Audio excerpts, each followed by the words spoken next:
সম্মানিত মুসলিম সমাজ, একজন নতুনত্ব বক্তা আপনার বাংলাদেশি, সে তার নাম হচ্ছে আপনার আবু তহা আদনান।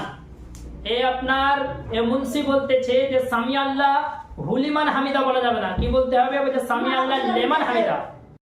সামি আল্লাহ হুলিমান হামিদা। হুলিমান হামিদা কি?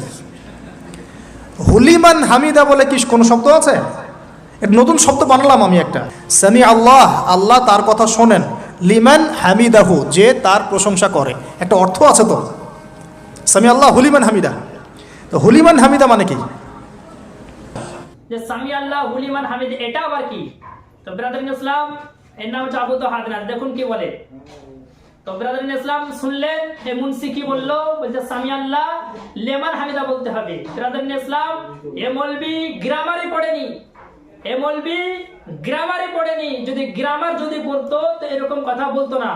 গ্রামার বলছে কুল্লু ফাইলিন মারফুউন, হার ফাইল মারফু হতা হে, প্রত্যেকটা ফাইল আপনার মারফু হয়। তো সামি আল্লাহু, এ হু এটা হচ্ছে ফাইল, আল্লাহ নে শোনা, আল্লাহ এটা হলো ফাইল, আর ফাইলের উপরে পেশ হয়। যারা অ্যারাবিক ক্লাসে মাদ্রাসায় 2 ক্লাসে পড়ে, সানিয়া ক্লাসে, তারা বলে দিবে যে ফাইল মারফু হয়। ব্রাদারিন ইসলাম, এই গ্রামারের কিতাব এই আগাছা দল পড়েনি। এর নাম হচ্ছে হেদায়াতুন নূহ। এই কিতাবের 19 নম্বর পৃষ্ঠার 5 নম্বর লাইনে লিপিবদ্ধ আছে कुल्लु फ़िअलिन लाबुद्दा लहु मिन फ़ाइलिन मरफ़ूउन मुज़हरुन। हर फेल के लिए फाइल मरफू का मुज़हर होना, অর্থাৎ জাহির হওয়া, প্রকাশ্য হওয়া ফাইলের জন্য জরুরি। তো ফাইল পেশ বিশিষ্ট হয়, এটা আপনার নবীর আকীদা, এটা সাহাবায়ে কেরামের আকীদা, এটা গাউসে পাকের আকীদা, এটা খাজা পিয়ার আকীদা, এটা কুতুবউদ্দিন আউলিয়া আকীদা, নিজামউদ্দিন আউলিয়ার আকীদা, ফরিদউদ্দিন আউলিয়া আকীদা, শাহাবুদ্দিন আউলিয়া আকীদা, আলা হযরত আকীদা, আহলুস সুন্নাত ওয়াল জামাতের আকীদা, সামি আল্লাহ হুলিমান হামিদা। এটা হলো বিশুদ্ধ ব্রাদারিন ইসলাম। তো ব্রাদারিন ইসলাম, এ হলো আপনার গলগলে লামঝাবি, এ হলো আপনার হাত ঝাড়ুয়া মৌলবি, এ পাপ ফাড়ুয়া মৌলবি, এ জোরে আমিন বলা মৌলবি, এ মহিলাদের মতো বুকে হাত বাঁধা লেডিস মার্কা মৌলবি, হলো আপনার গলগলে আপনার হাত ঝাড়ুয়া মৌলবি। এ বলছে সামি আল্লাহ লেমান হামিদা। তো সামি আল্লাহ হুলিমান হামিদা ব্রাদারিন ইসলাম এটাই হবে। কুল্লু ফাইলিন মারফুউন, গ্রামার বলছে ফাইল পেশ বিশিষ্ট হয়। হাদিস মিশকাত শরীফের মধ্যে আছে, আপনার আবু দাউদ শরীফের মধ্যে আছে, ইবনে মাজাহ শরীফের মধ্যে আছে।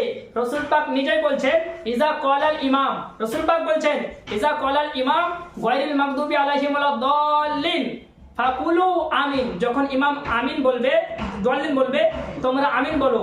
তারপর রাসূল বলছেন ওয়াইজা ক্বালাল ইমাম, যখন ইমাম বলবে গায়রিল যখন ইমাম বলবে ওয়াইজা ক্বালাল ইমাম সামি আল্লাহু লিমান হামিদা।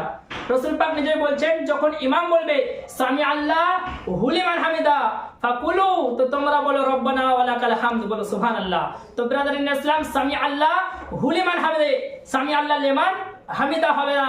তো ব্রাদারিন ইসলাম, এ মৌলবি গ্রামারে পড়েনি, গলগলা লামঝাবি, আর বেশিরভাগ মূর্খ আপনার ওয়াহাবিদের মধ্যে হয়। জীবনে মাদ্রাসায় পড়েনি, বাপ দাদা মাদ্রাসার দরজা দেখেনি, সে আপনার বক্তা হয়ে গেছে। তো ব্রাদারিন ইসলাম, যদি মৌলবি হতো এরকম কথা বলতো না।